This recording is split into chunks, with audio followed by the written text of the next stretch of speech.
আসসালামু আলাইকুম রহমতুল্লাহ। আশা করি সকলেই ভালো আছেন। ২,২০,০০০ টাকা শিক্ষাবৃত্তি দিবে শাহজালাল ইসলামী ব্যাংক ফাউন্ডেশন।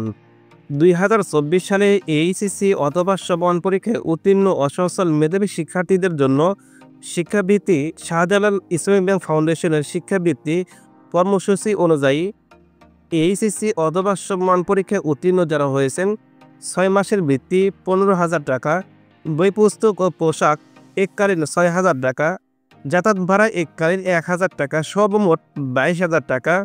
এছাড়া স্নাতক সম্মান শিক্ষার্থীদের জন্য ৪ বছর মাসিক বৃত্তি ২৫৪২ মাস পাবেন, সর্বমোট ১,০৫,০০০ টাকা।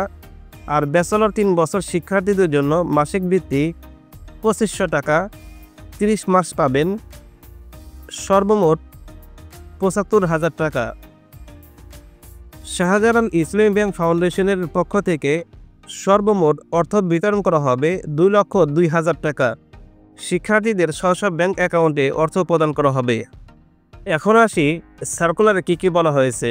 শাহজালাল ইসলামী ব্যাংক ফাউন্ডেশনের শিক্ষাবৃত্তি কর্মসূচি ২০২৪ এইচএসসি অথবা সমান পরীক্ষায় উত্তীর্ণ ছাত্রছাত্রীদের জন্য শাহজালাল ইসলামী ব্যাংক শিক্ষাবৃত্তি কার্যক্রমের আওতায় শাহজালাল ইসলামী ব্যাংক ফাউন্ডেশন ২০২৪ সালে এইচএসসি অথবা সমান পরীক্ষায় উত্তীর্ণ অসচ্ছল মেধাবী ছাত্রছাত্রীদের স্নাতক সম্মান অধ্যয়নরত শিক্ষার্থী মাঝে বৃত্তি প্রদানের ঘোষণা করেছে।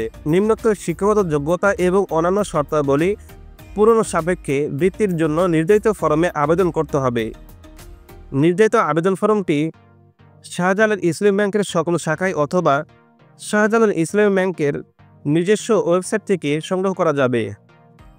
ওয়েবসাইটের লিঙ্ক আমাদের ডেসক্রিপশন বক্সে দেওয়া থাকবে, সেখান থেকে ডাউনলোড করতে পারবেন অথবা আমাদের সাথে যোগাযোগ করলে ডাউনলোড করে দেওয়া হবে। শিক্ষাবৃত্তির জন্য আবেদনের যোগ্যতা বিজ্ঞান বিভাগ থেকে বিভাগীয় শহর সিটি কর্পোরেশন এলাকার শিক্ষা প্রতিষ্ঠানের ক্ষেত্রে জিপিএ 5, সিটি কর্পোরেশন এলাকার বাইরে শিক্ষা প্রতিষ্ঠানের ক্ষেত্রে 4.80, মানবিক অথবা ব্যবসা শিক্ষা বিভাগে বিভাগীয় শহর সিটি কর্পোরেশনের এলাকার শিক্ষা প্রতিষ্ঠানের ক্ষেত্রে 4.80 এবং সিটি কর্পোরেশনের এলাকার বাইরে শিক্ষা প্রতিষ্ঠানের ক্ষেত্রে জিপিএ 4.50 পেলেই এখানে আবেদনটি করতে পারবেন। বিশেষ দ্রষ্টব্য: আগ্রহ প্রার্থীকে বৃত্তির জন্য নির্ধারিত ফরম পূরণ করে তার সাথে ফরমের ৩য় পৃষ্ঠায় ক্রমিক নম্বর 20-এ বর্ণিত প্রয়োজনীয় কাগজপত্র সংযুক্ত করতে হবে। আমরা একটু দেখে নিই ক্রমিক নং 20-এ কী কাগজপত্র সংযুক্ত করতে বলা হয়েছে। আবেদনপত্রের সাথে বর্তমান শিক্ষা প্রতিষ্ঠানের প্রধান অথবা বিভাগীয় প্রধান অথবা প্রথম শ্রেণীর গেজেটেড অফিসার কর্তৃক সত্যায়িত নিম্নলিখিত তথ্যসমূহ দাখিল করতে হবে। আবেদনকারীর 3 কপি এবং পিতা মাতা অথবা অভিভাবকের 1 কপি সদ্য তোলা ছবি যথাস্থানে সঠিকভাবে সংযুক্ত করতে হবে। এসএসসি ও এইচএসসি পাশের ট্রান্সক্রিপ্ট অথবা মার্কশিটের সত্যায়িত ফটোকপি থাকতে হবে। এসএসসি এবং এইচএসসি পাশের টেস্টিমোনিয়ালের সত্যায়িত ফটোকপি থাকতে হবে। এসএসসি ও এইচএসসি পরীক্ষা রেজিস্ট্রেশন কার্ড ও প্রবেশপত্রের সত্যায়িত ফটোকপি থাকতে হবে। ছাত্রছাত্রীদের বর্তমান অধ্যয়নরত শিক্ষা প্রতিষ্ঠান কর্তৃক প্রাপ্ত স্টুডেন্ট আইডি কার্ড অথবা প্রত্যয়নপত্র কিংবা ভর্তি রসিদ সত্যায়িত ফটোকপি থাকতে হবে। ছাত্রছাত্রীদের জন্ম নিবন্ধন সনদ অথবা জাতীয় পরিচয়পত্রের সত্যায়িত ফটোকপি থাকতে হবে। ছাত্রছাত্রীর পিতা ও মাতার জাতীয় পরিচয়পত্রের সত্যায়িত ফটোকপি।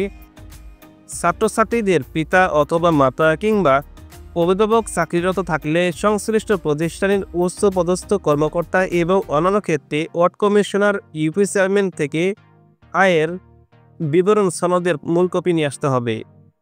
পিতা মাতা মৃত হলে মৃত্যু সনদের সত্যায়িত ফটোকপি লাগবে। সকল শিক্ষার্থীর যোগাযোগের ঠিকানা, মোবাইল নাম্বার এবং ইমেল ফরমে উল্লেখিত ঘরে নির্ভুলভাবে লিপিবদ্ধ করতে হবে। আবার মূল সার্কুলারে ফিরে আসি। যে সকল আবেদনকারীর পিতা অথবা মাতা অথবা অভিভাবকের বাৎসরিক আয় 2 লক্ষ টাকার ঊর্ধ্বে তাদের আবেদনপত্র গৃহীত হবে না। বর্ণিত যোগ্যতা এবং আবেদনপত্রের ফর্মে উল্লেখিত শর্তাবলীর কোনো একটি অসম্পূর্ণ থাকলে, কোনো তথ্য ভুল অথবা মিথ্যা প্রমাণিত হলে আবেদনপত্র বাতিল বলে গণ্য হবে। অন্য কোনো প্রতিষ্ঠান হতে বৃত্তিপ্রাপ্ত হলে আবেদনপত্র বাতিল বলে গণ্য হবে।